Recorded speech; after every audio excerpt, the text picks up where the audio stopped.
गुरु प्यारी संगत जी, राधा स्वामी। फिर से स्वागत है आज की नई वीडियो में। आज की इस वीडियो में हम एक महत्वपूर्ण और सीख देने वाली कहानी लेकर आए हैं। ये कहानी एक सेठ की है जिसने अपने जीवन में बेशुमार धन कमाया, लेकिन अपने धन की सुरक्षा के चक्कर में उसने अपनी जान गंवा दी। हम जानेंगे कैसे उसका धन उसे रोटी और पानी तक नहीं दे सका और कैसे उसने अपनी मौत से पहले दुनिया को एक महत्वपूर्ण संदेश दिया। इस कहानी से हम सीखेंगे कि पैसा कमाना गलत नहीं है, लेकिन असली दौलत आत्मिक उन्नति में है। आप संगत से निवेदन है कि वीडियो को पूरा देखने के बाद कमेंट में राधा स्वामी जरूर लिखें।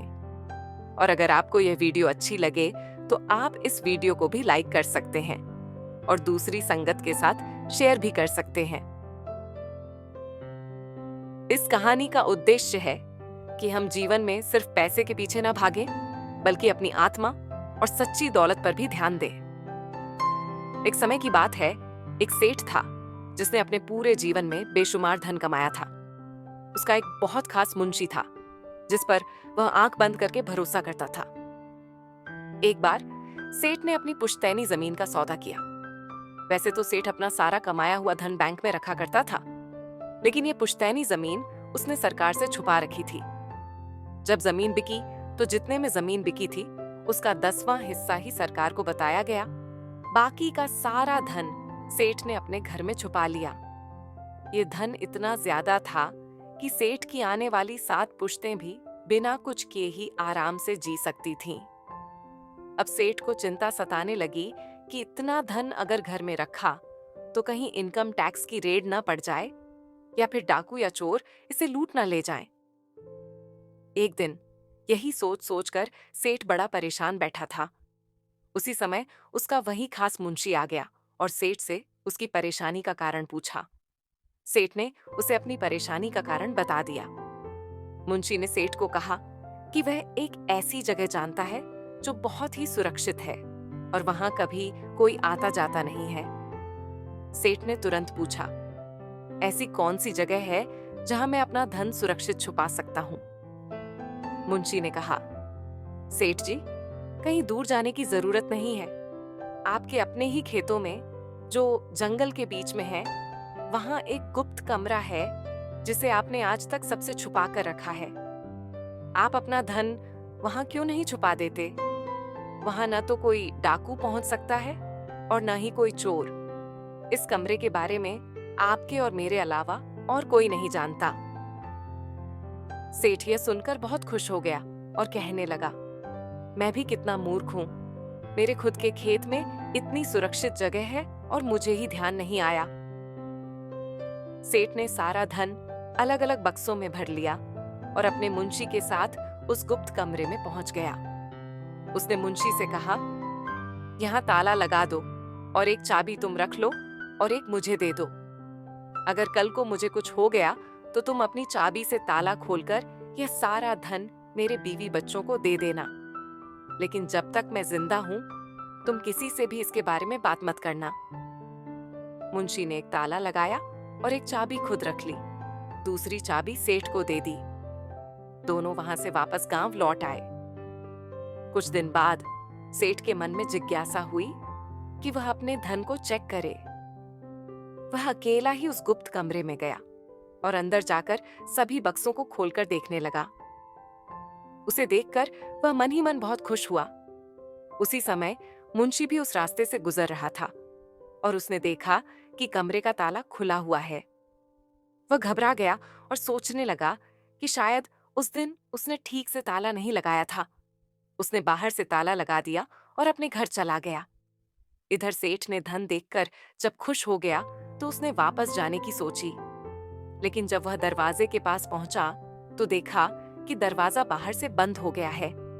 सेठ दरवाजे को जोर जोर से पीटने लगा, लेकिन उस जंगल में कोई था जो उसकी आवाज सुन सके। बहुत देर तक कोशिश करने के बाद उसने दरवाजे को तोड़ने का मन बनाया, लेकिन वह भूल गया था कि उसने खुद इस कमरे की सुरक्षा के लिए लोहे का दरवाजा लगवाया था। अब वह दरवाजा कैसे टूटेगा? 5-6 घंटे बीत गए और सेठ का अंदर बुरा हाल होने लगा। धीरे धीरे रात हो गई और सेठ के घर वालों ने उसकी तलाश शुरू कर दी। उन्होंने मुंशी को बुलाया। मुंशी ने कहा, सेठ जी मेरे साथ तो नहीं है। फिर मुंशी और कई नौकरों के साथ सेठ के घर वालों ने सेठ को पूरे गांव में खोजने लगे, लेकिन सेठ नहीं मिला। सेठ कमरे के अंदर बुरा हाल हो गया था। 24 घंटे बीत गए और उसे भूख और प्यास सताने लगी। सेठ बेसुध सा होने लगा। घर वाले सेठ को खोजने में कोई कसर नहीं छोड़ रहे थे, लेकिन सेठ तो उस गुप्त कमरे में कैद था जिसके बारे में सिर्फ सेठ और मुंशी जानते थे। पूरे 2 दिन बीत गए और सेठ अंदर पागलों जैसी हरकतें करने लगा। सेठ अपने धन को देखकर चिल्लाता, ऐ बेशुमार धन दौलत, मुझे थोड़ा सा पानी दे दो, कुछ दाने अनाज के खाने को दे दो।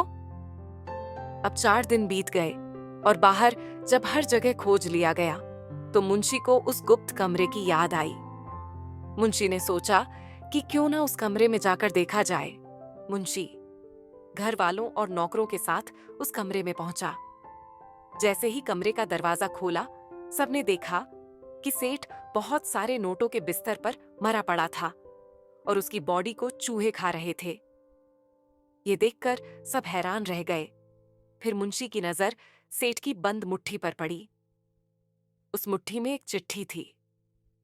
मुंशी ने चिट्ठी को देखा तो उस कागज पर सेठ ने अपने खून से लिखा था, मेरे पास अरबों रुपए थे, मेरे पास जायदाद की भी कोई कमी नहीं थी, मेरे बैंक अकाउंट मेरे कमाए धन से भरे पड़े थे, लेकिन यह सब मिलकर भी मुझे एक घूंट पानी न दे सके, 2 दाने अनाज के न दे सके।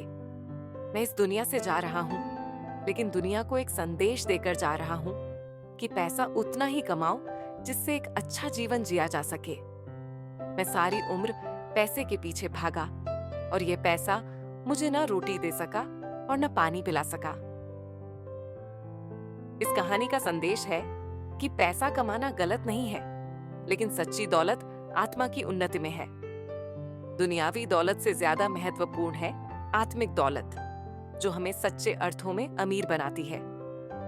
हमें समझना चाहिए कि इस संसार में हम मेहमान हैं और हमें नाम रूपी दौलत को इकट्ठा करना चाहिए। अगर आप भी अपने सवालों के उत्तर चाहते हैं तो नीचे कमेंट बॉक्स में अपना सवाल छोड़ें। हम जल्दी ही वीडियो में आपके सवालों के उत्तर लेकर आएंगे। आप सभी को धन्यवाद। राधा स्वामी।